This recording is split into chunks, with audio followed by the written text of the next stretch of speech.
আসসালামু আলাইকুম, কেমন আছেন সবাই? আলহামদুলিল্লাহ আমি ভালো আছি, দোয়া করি আপনারাও ভালো থাকেন। আশা করি ইনশাআল্লাহ সবাই ভালো থাকবেন আল্লাহর রহমতে। দেখেন, আজকে আমি আপনাদের সাথে একটা রেসিপি শেয়ার করব। সেটা হচ্ছে আমি সিমের বিচি, সিম আর শিং মাছ, কই মাছ দিয়ে আমি সিমের বিচি খাইসা, যেটা বলি আমরা খাইসারা বলি নোয়াখালীতে, অনেক দেশে খাইসা বিচি বলে। তো আমি সেটা রান্না করব। দেখেন, এখানে আমি একটা হাঁড়িতে পেঁয়াজ কুচি দিয়েছি, কাঁচামরিচ দিয়েছি কয়েকটা, লবণ দিয়ে দিয়েছি পরিমাণ মতো, তেল দিয়ে দিয়েছি। এখানে দেখেন আমি সিমের বিচিটা পরিষ্কার করে নিয়েছি। এই সিমের বিচিটা আমি ফ্রিজে রেখেছিলাম, কারণ এটা এখন তো সিমের বিচির সিজন শেষ হয়ে গেছে।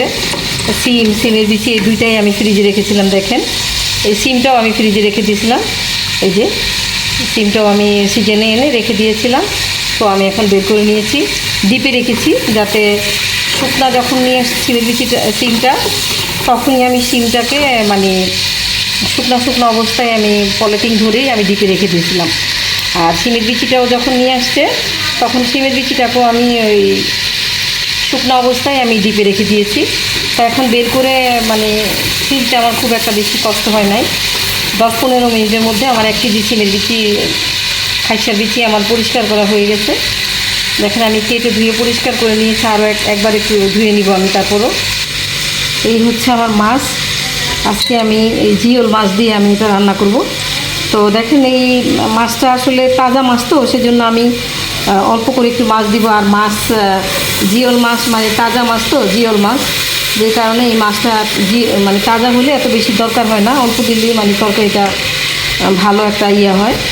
তো দেখেন আমি কীভাবে রান্না করছি, আমার সাথেই থাকবেন। এটা দেশে থেকে পাঠানো মাছ, শেষ হয়ে গেছে প্রায়, আর নাই, বাস আজকে 3টা ছিল, 3টা কই মাছ, একটা শিং মাছ, আমি সব একসাথে নিয়ে নিয়েছি রান্না করার জন্য।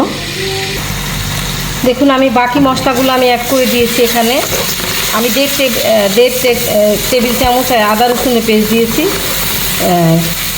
আর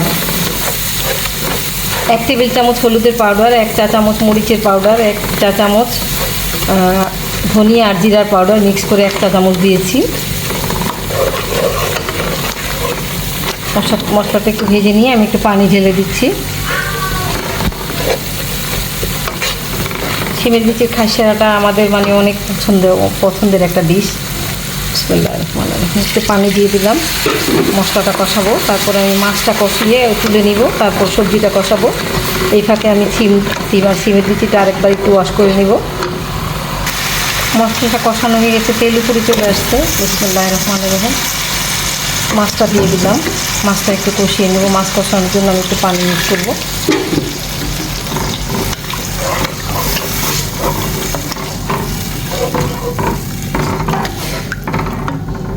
দেখুন, মাছটা কষিয়ে তুলে রেখেছি আমি। এখন এখানে আমি সবজিটা দিয়ে দিচ্ছি। বিসমিল্লাহির রহমানির রহিম। দেখুন, আমার সিমের বিচি আর সিমটা কষানো হয়ে গেছে। আমি এখন এখানে একটু পানি দিয়ে দিচ্ছি।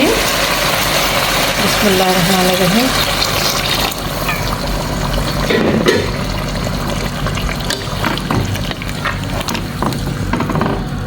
মাছটাও ঢেলে দিব।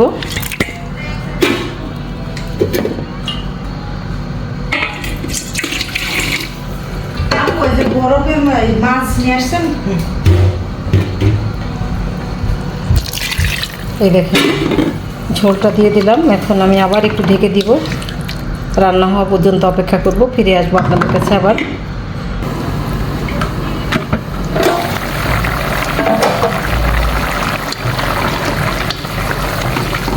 একটু নেড়ে চেড়ে দিলাম। তরকারিটা অলমোস্ট হয়ে গেছে। দেখেন, সিমের বিচিগুলো সিদ্ধ হয়ে গেছে। এই দেখেন, দেখছেন, গলে গেছে একদম, সিমও সিদ্ধ হয়ে গেছে। আমি এখন ধনেপাতা দিয়ে দিব। দেখুন, ধনেপাতাটা দিয়ে দিচ্ছি। ধনেপাতাটা দিয়ে আমি বেশিক্ষণ রাখবো না, চুলাটা বন্ধ করে দেবো, কারণ আমার তরকারিটা হয়ে গেছে।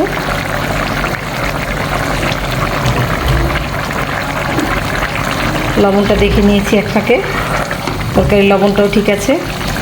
তো কেমন হলো আমার আজকে সিমের বিচি আর সিম দিয়ে শিং মাছ, কই মাছ মানে জিওল মাছ দিয়ে রান্না করা এই ডিশটা, আপনারাও ট্রাই করবেন। ভালো লাগলে অবশ্যই লাইক শেয়ার করবেন, কমেন্ট করে অবশ্যই জানাবেন কেমন হলো। তো ভালো থাকবেন সবাই। আল্লাহ হাফেজ, আসসালামু আলাইকুম। আমি চুলাটাও এখন বন্ধ করে দিচ্ছি। আপনাদের কাছ থেকে বিদায় নিয়ে নিচ্ছি। ভালো থাকবেন। আল্লাহ হাফেজ।